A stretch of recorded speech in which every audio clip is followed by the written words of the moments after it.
할렐루야. 거룩한 주일, 복된 주일, 오늘도 이 귀한 은혜의 자리 가운데 나오신 우리 모든 성도님 한 분 한 분을 주님의 이름으로 축복하고 환영합니다. 오늘도 우리가 주님의 은혜를 사모하고 기대하며 나아갈 때 주님께서 반드시 우리 가운데 역사하시고 임재하실 줄 믿습니다. 아멘이시죠?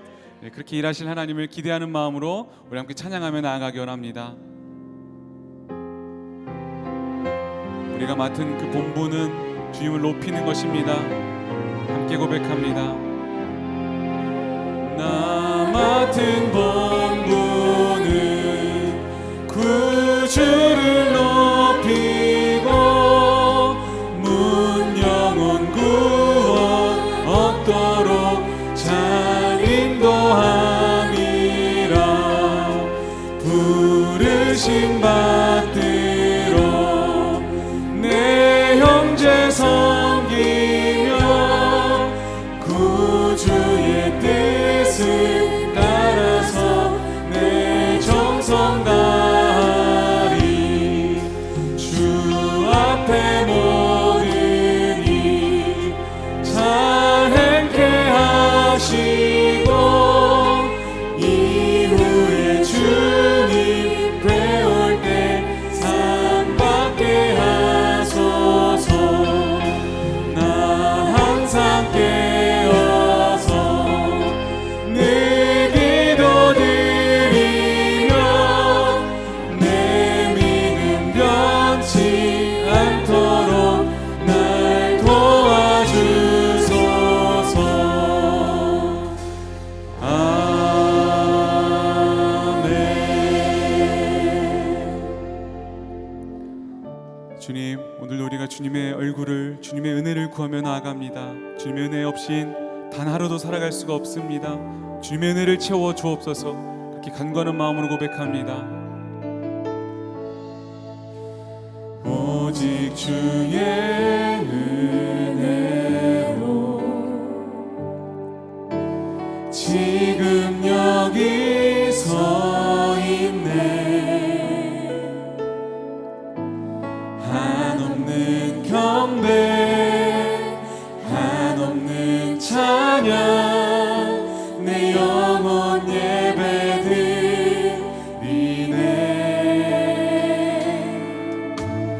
나를 위해 이 땅에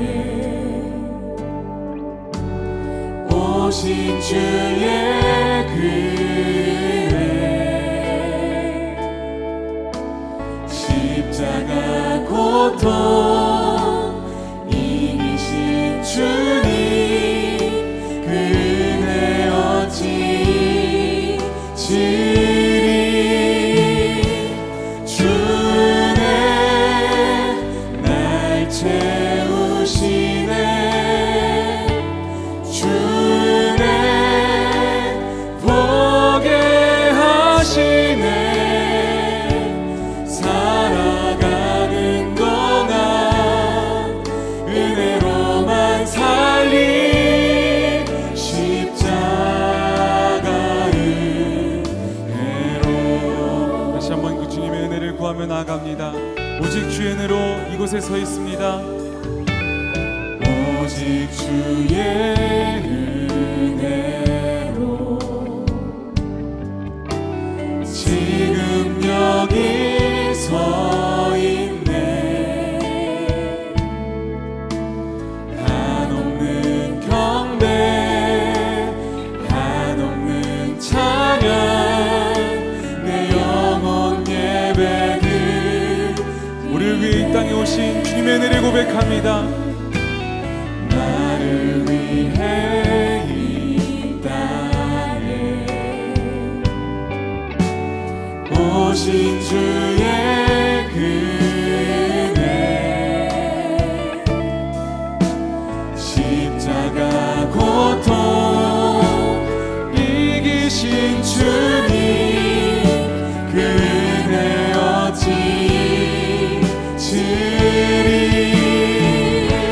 주 은혜 날 채우시네. 주 은혜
성경의 세계관은 4개의 기둥으로 만들어집니다.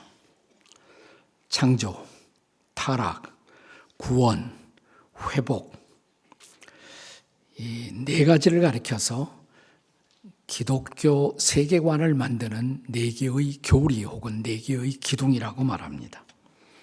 창조의 하나님이 타락을 허용하신 하나님이시라면 그는 또한 구원하시고 회복하시는 하나님이십니다. 그래서 그는 처음이요 마지막이신 하나님, 알파와 오메가가 되시는 하나님이십니다. 따라서 구약의 모든 선지자들의 예언을 살펴보아도 이 4가지 중요한 교리가 다 포함되고 있습니다. 본래 처음 하나님은 당신의 백성들에게 기대하는 바가 있었습니다. 그런데 그 기대를 저버린 그 백성들을 향한 심판의 예언이 있습니다. 그리고 마지막에는 반드시 구원과 회복의 예언을 주심으로 그 백성들을 향한 하나님의 사랑을 보여주시고 하나님의 구원의 역사를 완성하십니다. 그동안 우리나라는 하나님의 섭리의 손길에서 적지 않은 시간 동안 우리 모두 혼돈의 시간, 시련의 시간을 지나고 있었다면 이제는 다시 구원과 회복을 꿈꾸는 시간 앞에 서 있게 되었습니다. 우리 교회도 잠시의 고단한 아픔의 시간을 지나 이제 새로운 지도자를 담임 목사로 청빙하고 새로운 구원과 회복을 꿈꾸는 시간 앞에 서 있게 되었습니다. 이런 뜻깊은 시간을 맞이하면서 저는 구약의 예언서들, 특별히 소예언서는 중요성이 떨어지기 때문에 소예언서가 아니라 대예언서하고 비교해서 분량이 적기 때문에 그것을 소예언서 혹은 소선지서라고 부릅니다. 우리는 이 소선지서의 예언들을 살펴보면서 이제 우리 교회가 어떤 회복을 꿈꿔야 하는가를 같이 나누고 싶습니다. 그 첫 시간으로 오늘 우리는 스가랴 선지자의 회복의 예언을 살펴보고자 합니다. 때는 주전 520년대. 이스라엘 백성들이 바벨론 포로에서 돌아온 후 그들의 민족의 한이었던 성전 재건에 착수합니다. 하지만 여러 가지 장애물이 등장하면서 성전 재건은 15년 이상 지체되고 있었습니다. 점차 이스라엘 백성들도 성전 건축에 대한 열망을 상실해 가고 있었습니다. 주님의 백성들도 주의 일에 대한 열정을 잃어버린 채로 모두 자기 일에만 몰두하고 있었을 그 무렵 호련히 학개라는 이름의 선지자, 학개는 좀 늙은 선지자예요. 노 선지자가 등장하여 너희는 자기 집 꾸미는 일에만 열중하며 하나님의 성전의 회복은 관심이 없느냐고 꾸짖습니다. 이렇게 늙은 학개 선지자가 등장하여 민족을 향한 외침을 발한 지 2달이 지난 어느 날, 이번에는 젊은 선지자 스가랴가, 그러니까 이 스가랴 선지자는 학개보다 같은 시대지만 젊은 선지자였어요. 젊은 선지자 스가랴가 같은 메시지를 붙들고 일어나 같은 말씀을 증거합니다. 사실 학개 선지자는 처음 말씀을 전한 후에 지속적으로 활동했던 증거가 없습니다. 그러니까 학개 선지자가 불을 붙인 성전 건축의 과제를 이어받아서 스가랴라는 선지자가 백성들을 독려하며 성전 건축을 완료하게 됩니다. 주전 520년부터 주전 516년까지 약 4년간 성전이 완공될 때까지 민족 앞에 서서 쓰임을 받았던 선지자가 바로 스가랴 선지자였습니다. 스가랴라는 이름의 뜻은 야훼께서 기억하신다 라는 뜻을 갖고 있습니다. 그는 역사의 한 시대 하나님의 백성들이 무력함과 나태함에 빠져 있었을 때 민족을 깨우고 성전 건축의 비전을 실현한 하나님이 기억하시고 하나님이 사용하신 종이었습니다. 하지만 스가랴 선지자는 눈에 보이는 유경적 성전에만 관심이 있었던 것이 아니라 궁극적으로는 무형의 성전에 관심을 갖고 하나님의 백성들의 총체적 회복에 관심을 갖고 있었던 것입니다. 사실 성전 건축은 건물의 회복 그 자체가 목적이 아니라 그 건물을 통해 하나님 나라가 확장되는 더 중요한 과제를 갖고 있었던 것입니다. 결국 스가랴가 바라보았던 비전, 그것은 메시아가 다스리시는 삶에 대한 비전이었던 것입니다. 자, 이 스가랴는 메시아 통치의 회복의 비전이 순차적으로 기록되고 있습니다. 그 중에서도 스가랴 전체를 통해서 참으로 놀라운, 정말 놀라운 4가지의 예언을 집중적으로 이 시간에 살펴보고자 합니다. 그 첫째는 9장 9절의 예언입니다. 자, 이 말씀은 오늘 종료주일인데 2000년 전 오늘에 성취되었던 예언이기도 합니다. 자, 오늘을 무슨 주일이라고 불러요? 종료주일, 팜 선데이, 종료주일이라고 부릅니다. 자, 바로 스가랴의 말씀은 2000년 전 오늘 실현된 예언이기도 합니다. 같이 읽겠어요. 9장 9절 시작. 시온에 따라 크게 기뻐할지어다. 예루살렘에 따라 즐거이 부를지어다. 보라, 내 왕이 내게 임하시나니 그는 공의로우시며 구원을 베푸시며 겸손하여서 나귀를 타시나니 나귀의 작은 것 곧 나귀 새끼니라. 아멘.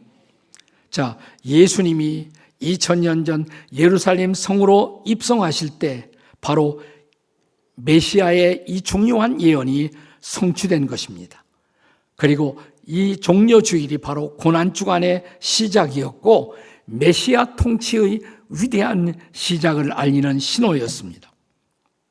스가랴 선지자는 예루살렘에 입성하실 그 메시아는 그 당시에 로마의 장군들처럼 혹은 로마의 황제들처럼 군마, 거창한 군마를 타고 입성하시지 않고 나귀, 그 중에서도 나귀 새끼를 타고 입성하신다라고 예언한 것입니다.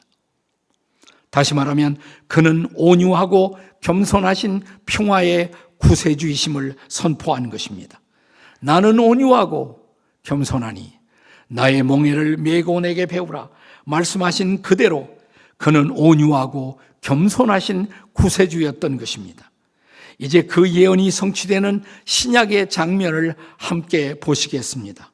마가복음 11장 1절과 2절입니다. 같이 읽겠습니다. 시작. 그들이 예루살렘에 가까이 와서 감람산 벳바게와 베다니에 이르렀을 때 예수께서 제자 중 2를 보내시며 이르시되 너희는 맞은편 마을로 가라. 그리로 들어가면 곧 아직 아무도 타보지 않은 나귀 새끼가 매어 있는 것을 보리니 풀어 끌고 오라. 자, 그 다음에 마가복음 11장 7절만 읽습니다. 7절에요. 시작. 나귀 새끼를 예수께로 끌고 와서 자기들의 겉옷을 그 위에 얹어 놓음에 예수께서 타시니라. 바로 이 장면을 마태는 마태복음 21장 4절과 5절에서 이렇게 증언합니다. 같이 읽습니다. 시작. 이는 선지자를 통하여 하신 말씀을 이루려 하심이라. 일렀을 때 시온의 딸에게 이르기를 내 왕이 내게 임하나니 그는 겸손하여 나귀 곧 멍에 매는 짐승의 새끼를 탔도다 하라 하였느니라. 그러니까 이 사건이 바로 선지자의 말씀을 이루기 위한 것이다. 마태가 증언한 선지자가 바로 누굴까요? 바로 스가랴예요.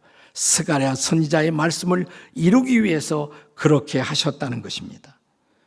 성경학자들은 스가랴 선지자의 이 말씀이 선포되었을 때가 주전 BC 480년대 선포된 예언이었습니다. 그 예언이 500년이 지나간 어느 날 문자 그대로 이루어지는 역사적 순간을 맞이하는 것입니다. 할렐루야. 놀라운 사실이죠. 놀라운 예언이 아닙니까? 그런데 예언의 성취 이상으로 메시아 예언이 보여주는 메시아의 겸손하심이 우리를 또한 놀라게 하지 않습니까? 예수님이 누구게요?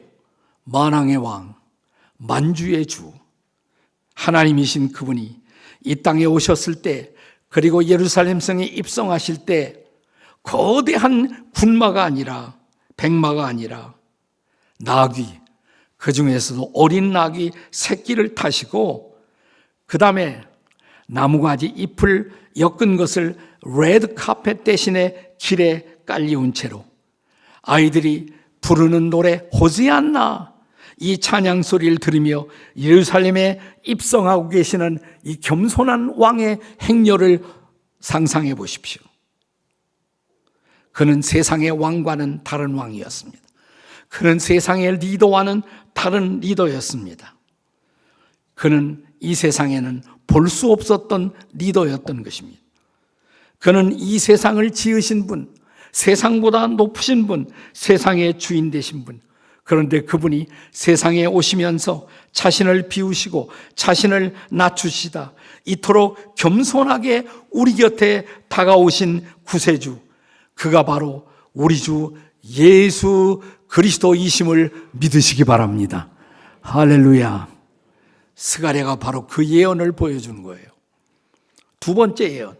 자, 스가랴서의 두 번째 놀라운 예언은 12장 10절입니다. 12장 10절 같이 읽습니다. 시작. 내가 다윗의 집과 예루살렘 주민에게 은총과 간구하는 심령을 부어주리니 그들이 그 찌른 바 그를 바라보고 그를 위하여 애통하기를 독자를 위하여 애통하듯 하며 그를 위하여 통곡하기를 장자를 위하여 통곡하듯 하리로다. 아멘. 이 예언은 유다 왕국의 최후 혹은 세상 왕국의 마지막 장면을 보여주기도 하지만 메시아 예언의 중요한 한 대목으로 십자가 사건을 보여주고 있는 예언입니다. 여기 이런 대목이 나오죠. 찌른 바 그를 볼 터이요. 찌른 바 그분, 찔림 받으신 그분 누구예요? 십자가에서 찔림 받으신 메시아가 그려지지 않습니까? 그분은 독자라고 그랬습니다. 독자는 독생자, 명확하게 독생자를 증언하고 있는 예언입니다. 예수님은 이스라엘의 왕자로, 그리고 하나님 아버지의 독생자로 이 땅에 오신 분입니다. 이 스가랴의 예언을 가장 명확하게 그 성취를 선언했던 사도가 바로 사도 요한이었습니다. 요한은 예수님을 가리켜 하나님의 독생자라고 증언하지 않았습니까? 우리가 잘 아는 요한복음 3장 16절은 어떻게 증언합니까? 하나님이 세상을 이처럼 사랑하사 누구를? 독생자를 주셨으니 이는 그를 믿는 자마다 멸망하지 않고 영생을 얻게 하려 하심이라. 그런데 이 요한은 요한복음 19장 33절이야 37절에서 십자가를 어떻게 증언하고 있습니까? 자, 우선 요한복음 19장 34절에서 사도 요한은 이렇게 말합니다. 그 중에 한 군인이 창으로 옆구리를 찌르니 곧 피와 물이 나오더라. 네. 고전 33절에 보시면 예수께 이르러는 이미 죽은 것을 보시고 다리를 꺾지 아니하고, 그리고 그 다음 34절에 그 중에 한 군인이 창으로 옆구리를 찌르니 피와 물이 나오더라. 이어지는 요한복음 19장 37절 말씀을 읽습니다. 같이 읽어요. 시작. 또 다른 성경에 그들이 그 찌른 자들을 보리라 하였느니라. 이 또 다른 성경이 뭘까요? 스가랴예요. 스가랴. 그렇습니다.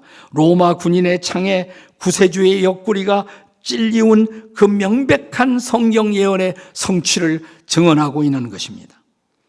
사실 이 찔리움은 이사야라는 선지자가 예언한 말씀이기도 합니다. 이사야 53장 5절이 생각나지 않습니까? 같이 읽습니다. 시작. 그가 찔림은 우리의 허물 때문이요 그가 상함은 우리의 죄악 때문이라. 그가 징계를 받음으로 우리가 평화를 누리고 그가 채찍에 맞음으로 우리가 나음을 받았도다.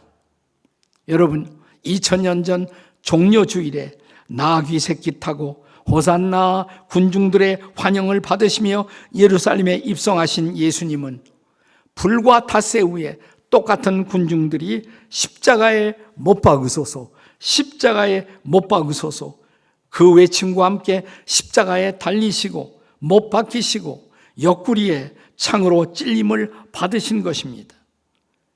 이제 우리가 할 일은 무엇이겠습니까? 스가랴는 말합니다. 다윗의 집과 예루살렘 주민에게 은총과 간구하는 심령이 부어지면 우리는 애통할 것이라고 말합니다. 그렇습니다. 회개의 영이 임하시면 우리는 우리가 찌른 그분을 바라보며 애통하게 될 것입니다. 수년 전 영화 감독 유명한 멜 깁슨이 만든 영화 패션 오브 크라이스트가 개봉되어 전 세계 사람들의 주목을 받았습니다. 이 영화가 시사회가 열렸을 때 누군가가 멜 깁슨에게 이런 질문을 했습니다. 당신은 혹시 유태인들이 예수를 죽였다는 소위 반유태주의, 엔티세미티즘을 선전하기 위해서 이 영화를 만든 건 아닙니까? 멜 깁슨은 아니요, 결코 아니요 라고 단호하게 부인했습니다. 그러자 한 기자가 다시 묻습니다. 그렇다면 누가 도대체 예수를 죽였단 말입니까? 멜 깁슨은 대답을 듣고 싶습니까? 예, 대답해 주십시오. 멜 깁슨의 대답이면 대답해 드리죠. 제가 예수를 죽였습니다. 제가 예수를 죽였습니다. 저의 죄가 그분을 십자가에 못 박는 것입니다. 그리고 또 이렇게 말했습니다. 당신의 죄가 동시에 그를 십자가에 못 박은 것입니다. 그렇습니다. 스가랴 선지자는 주전 BC 500년 전에 이 사건을 증언했습니다. 우리의 죄 때문에 그분이 십자가에 못 박히시고 십자가에 찔림을 받으신 것이라고. 이제 우리는 이것을 인해 애통해야 한다라고 스가랴는 선포한 것입니다. 이제 우리는 스가랴 선지자의 놀라운 세 번째 예언을 살펴보고자 합니다. 세 번째 예언, 13장 1절의 예언입니다. 13장 1절. 같이 읽습니다. 다 같이 시작. 그날에 죄와 더러움을 씻는 셈이 다윗의 족속과 예루살렘 주민을 위하여 열리리라. 할렐루야. 이것이 복음입니다. 스가랴가 주전 BC 500년 전에 바로 이 복음을 증거했던 것입니다. 여기 13장 1절은 12장 10절부터 10절까지의 단락에 이어지는 말씀입니다. 12장 10절이 무슨 예언이었죠? 그리스도의 십자가의 찔리심에 대한 예언이 아니었습니까? 그가 십자가의 찔리심으로 말미암아 한 샘이 열렸다고 13장 1절은 선포하는 것입니다. 그가 십자가의 찔리심으로 열린 샘의 이름을 아시나요? 그것이 바로 그리스도의 보혈의 샘인 것입니다. 할렐루야. 그렇습니다. 그 보혈의 샘에서 우리의 죄, 우리의 더러움이 다 씻겨진다고 선포합니다. 여기 죄와 더러움이라고 말할 때 더러움이라는 히브리어 단어의 원어는 니다라는 단어인데 이것은 죄로부터 파생한 온갖 불결함을 뜻하는 단어입니다. 그런데 이 셈에서, 보혈의 셈에서 우리의 온갖 불결함이 다 씻겨질 것이라고 말합니다. 그렇습니다. 우리 인생은 이런 모든 죄와 더러움에서 예외인 존재가 단 한 사람도 없습니다. 그런데 성경은 선포합니다. 우리의 어떤 죄도, 우리의 어떤 더러움도 인간의 노력, 인간의 수양, 인간의 결심으로 해결될 수 없었는데, 그런데 하나님께서 이런 모든 죄와 더러움이 씻겨지는 놀라운 셈을 준비하셨다는 것입니다. 할렐루야! 이 셈이 바로 그리스도의 보혈의 셈입니다. 하나님의 속죄 양으로 오신 그리스도, 그분이 십자가에 죽으시고 그분의 옆구리가 찔림을 받으시고 거기서 물과 피가 쏟아질 때 바로 보혈의 셈이 열린 것을 믿으시기 바랍니다. 유명한 설교자 스폴전은 이 셈은 이중의 치유의 셈이라고 증언했습니다.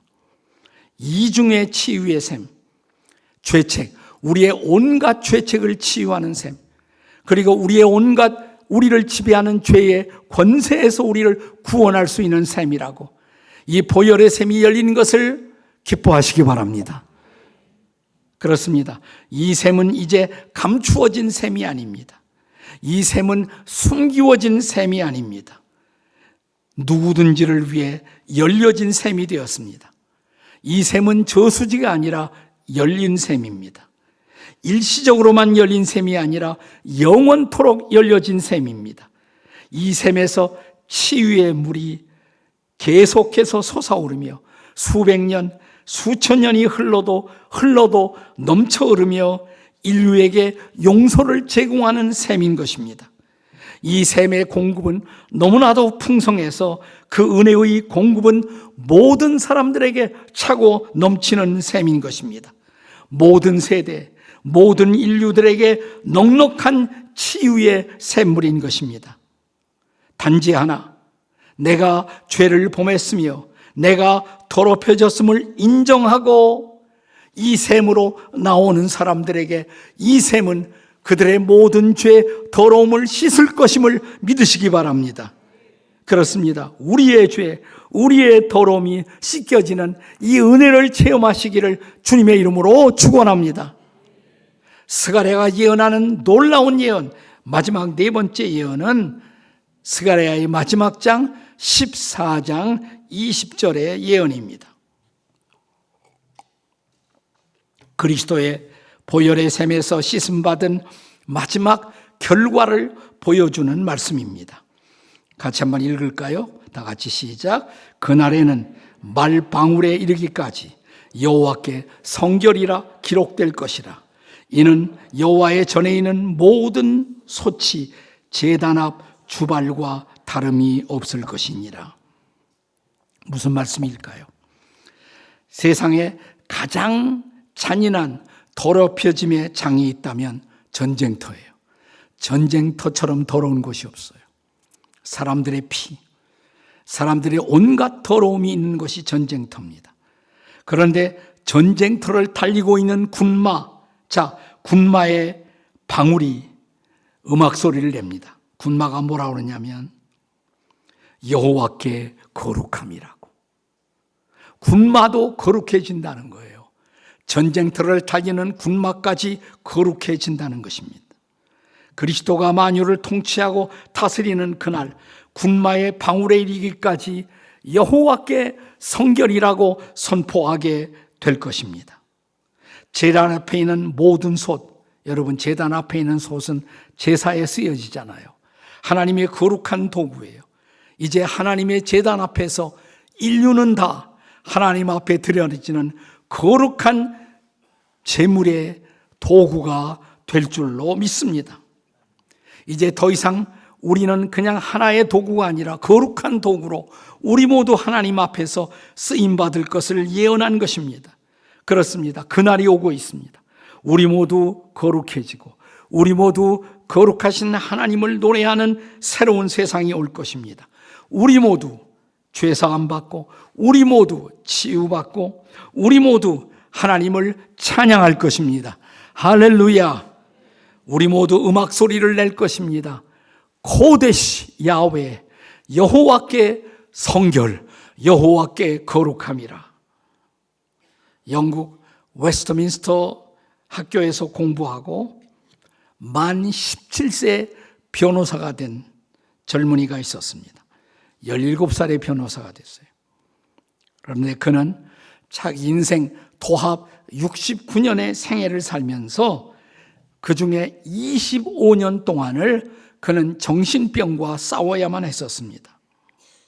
그리고 여러 번에 걸쳐서 그는 자살 시도를 하기도 했습니다. 그런데 그를 사랑하는 주변의 그리스도인들이 그를 위해 중보 기도하고 자신도 기도하면서 25년간의 투병 기간 동안에 8년 동안 갑자기 하나님이 은혜를 주셔서 그 8년은 온전한 정신으로 깨끗함을 얻습니다. 그가 온전한 깨끗함을 얻었을 때 하나님 앞에 시를 한 편 씁니다. 그 시는 세계적으로 유명한 찬송이 되었어요. 우리 찬송가에 실려있는 258장 찬송, 샘물과 같은 보혈은 주님의 피로다. 이 샘의 죄를 씻으면, 원래는 그렇게 되어 있어요. 보혈의 죄를 씻기며 이렇게 되어 있습니다만은 원문에는 이 샘의 죄를 씻으면 정하게 되겠네. 이 샘의 죄를 씻으면 정하게 되겠네. 윌리엄 카우퍼라는 형제의 간증입니다.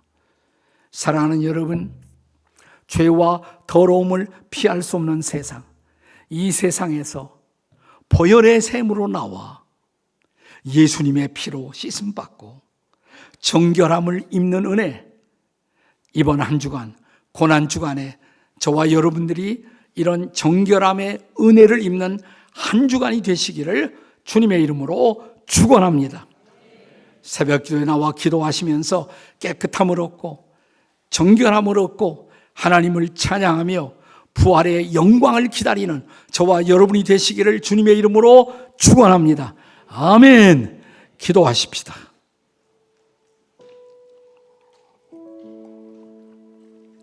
그렇습니다.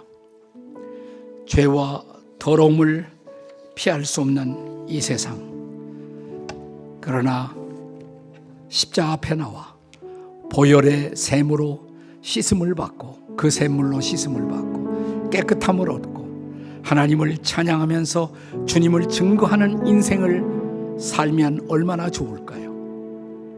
주님, 제가 그동안 많이 더럽혀졌습니다. 저를 씻어 주시옵소서. 저를 정하게 해 주시옵소서. 주님 부르고 통성으로 같이 기도합니다.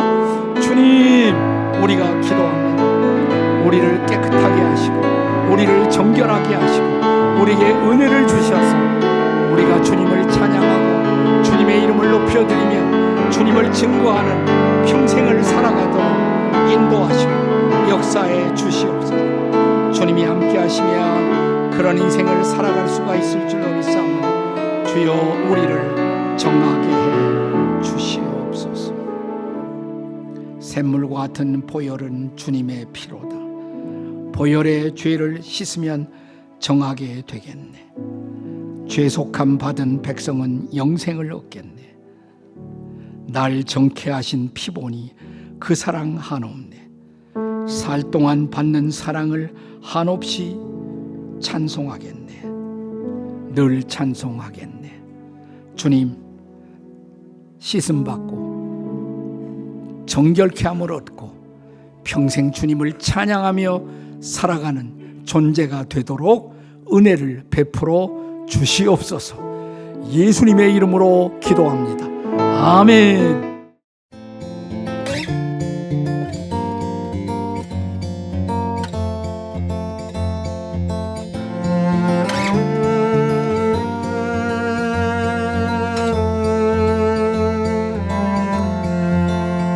주 없이 살 수 없네. 죄인의 구주여, 그 귀한 보배 피로 날 구속하시니 구주의 사랑으로 흘리신 보혈이 내 소망 나의 위로 내 영광 됩니다.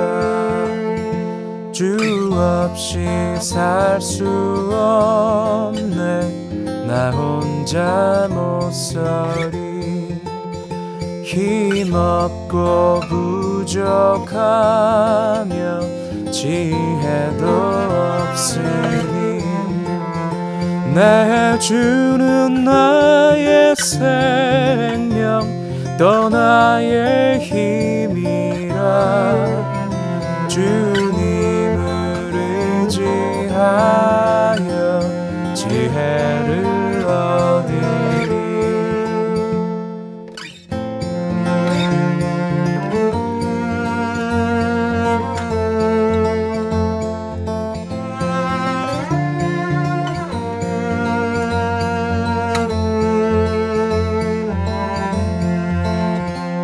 주 없이 살 수 없네 내 주는 아신다.